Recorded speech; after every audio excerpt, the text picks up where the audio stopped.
My name is Anne Snitow. I was born in New York in 1943. There I taught literature and gender studies at the New School for Social Research. After the fall of the Berlin Wall, I founded the network of East-West Women, an organization supporting feminist movements in Central and Eastern Europe. I spent most of the 1990s on a plane, taking off from New York and landing in a completely different world that each of us viewed differently. As a space of dreams, the unknown, as opportunity, memory, as a marketplace where new ideas and desires can be traded.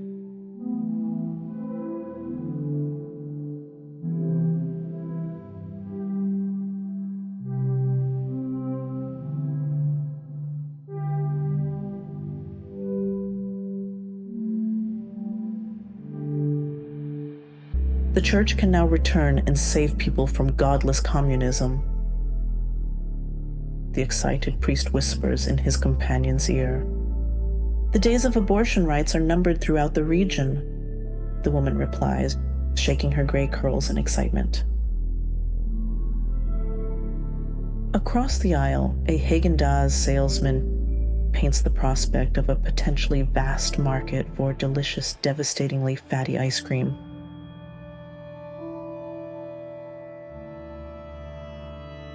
Never before tasted in this poor region.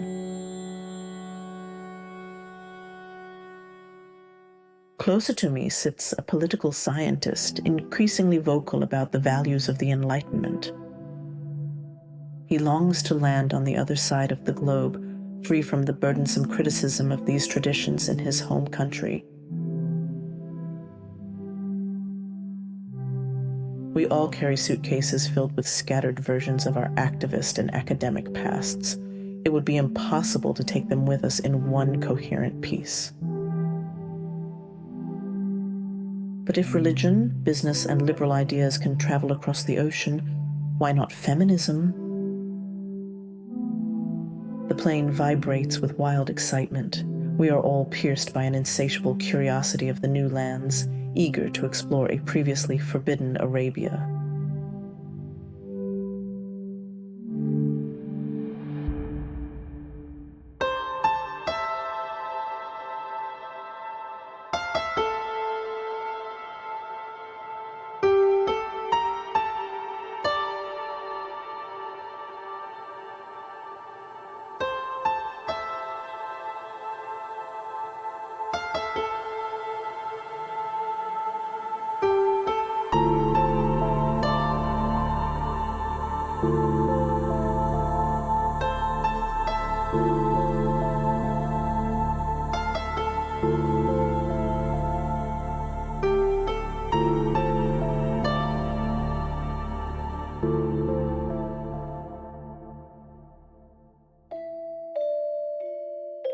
The women I meet on the other side of customs struggle with their identity.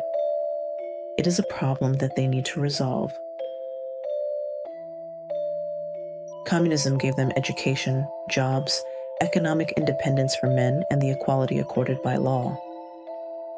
Now, suddenly, communism is gone, and women are now facing a social threat, while the traditions that could have provided support have been deeply buried. Women lack their own authority figures, and their feminist ideas lack any political legitimization.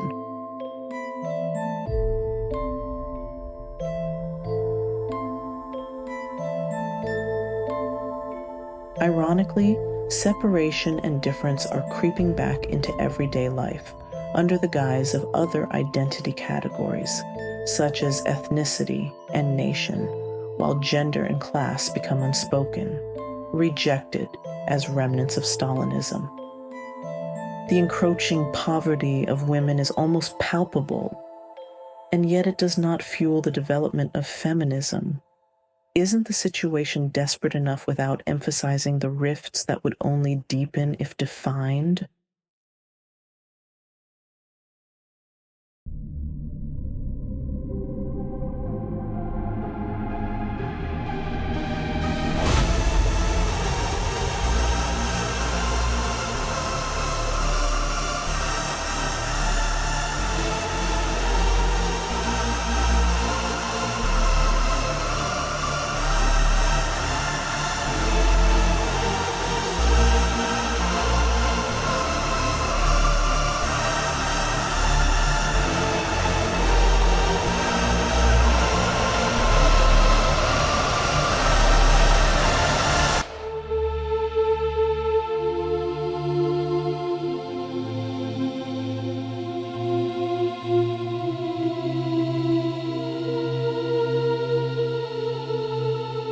Several people have asked me, are you trying to turn women into a minority?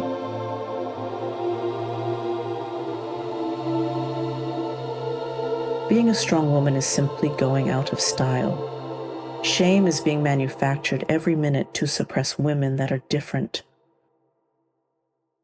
On the one hand, in every newspaper, triumphant misogynists are screaming, "Go home, women. Men are in charge again."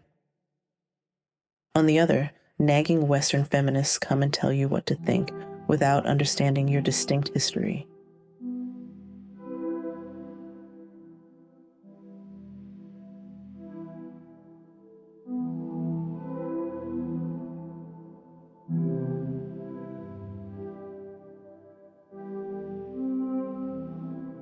I myself keep repeating, hold on to your dignity and your power. Why should new social relations erase the potential hidden in the past?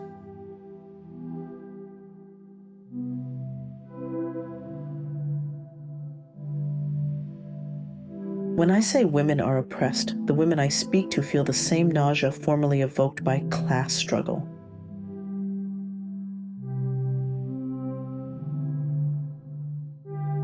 Throughout the region, positioning oneself beyond all ideology and political engagement was a brave, honorable stance, a cunning strategy that brought astonishing success.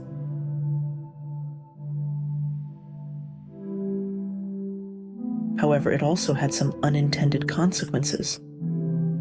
Anti-politics failed to formulate a proactive rather than reactive vision for the future. Many people only crave normalcy.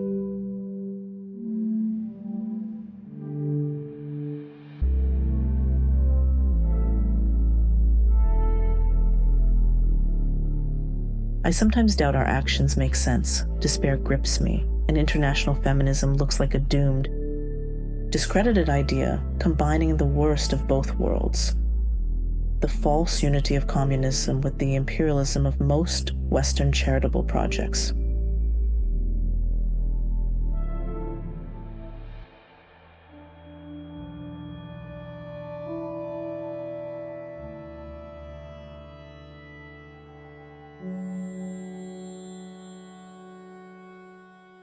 The mere arrival of an American woman can be perceived as invasive. I often have to defend myself from a barrage of questions about who gave me the right and what my purpose is.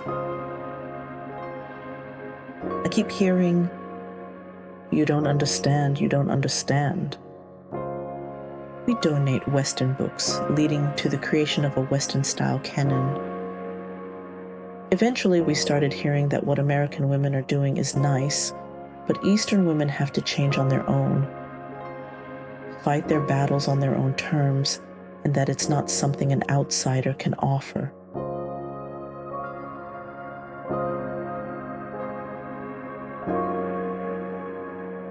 The concept of help, dangers that come with it, were built on the myth of the frozen years of communism.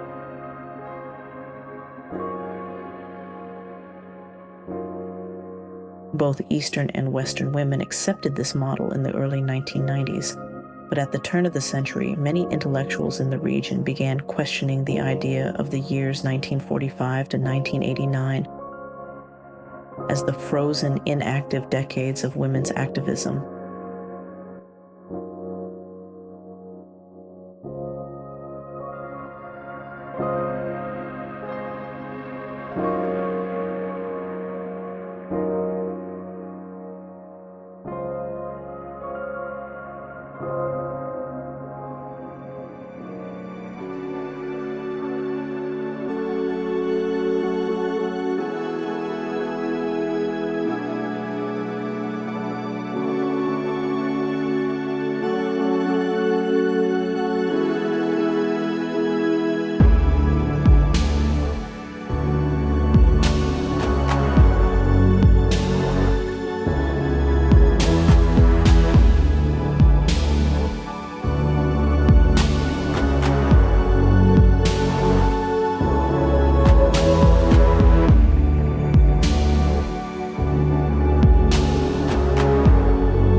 declare open the World Conference of the International Women's Year.